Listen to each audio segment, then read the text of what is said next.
It was 2011 that I was actually in Salt Lake City, and I was there for a 2-week missions trip. We ended up meeting at a resort. I saw this guy on one of the trampolines, and he looked over at me and smiled, and so I smiled back at him.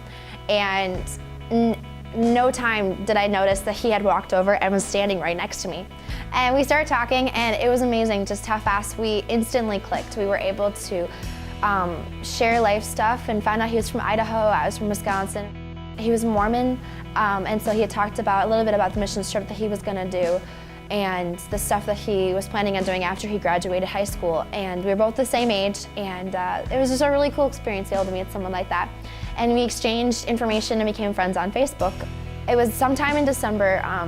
I was on Facebook looking at some different things, and I saw something on Facebook that he had been tagged in, and I was like, I haven't seen him on Facebook in a while, so I clicked on his name, and all of a sudden I saw all these comments, and people were writing how much they missed him and all this stuff, and I was like, what's going on? And so I kept going through the profile, and I saw a blog post that his sister had posted, and I remember opening up the blog post, and I just gasped. And I remember reading it. My mom was so scared. She's like, what happened? What's wrong? And I couldn't say anything. I just kept reading, and as I read through it, it said that Dane had died. Steven, my partner, we decided to do a song for the recital. I said, Steven, I want to do a dance. I want to do something that I can dedicate to Dane. Steven heard the song, and we were talking about what we wanted it to look like. And he said, Talyn, he said, this is a lot like my story.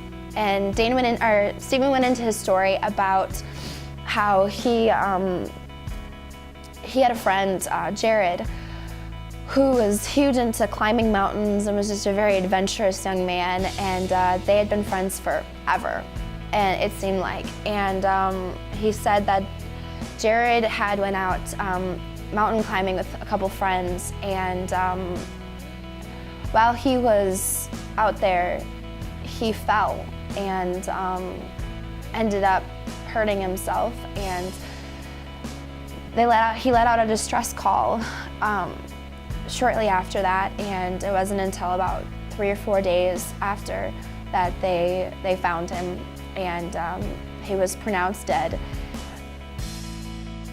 It was almost like God brought the two of our stories together to allow closure and that peace. I told Steven, I said, there are so many people that are going to be coming to this show that feel the exact same way, that lost someone. We started working on it, and the story starts off with a girl and her friend, and they've known each other for a long time. And you see them dance together, and towards the beginning, he leaves her and passes away. And she's there left to struggle with what had happened.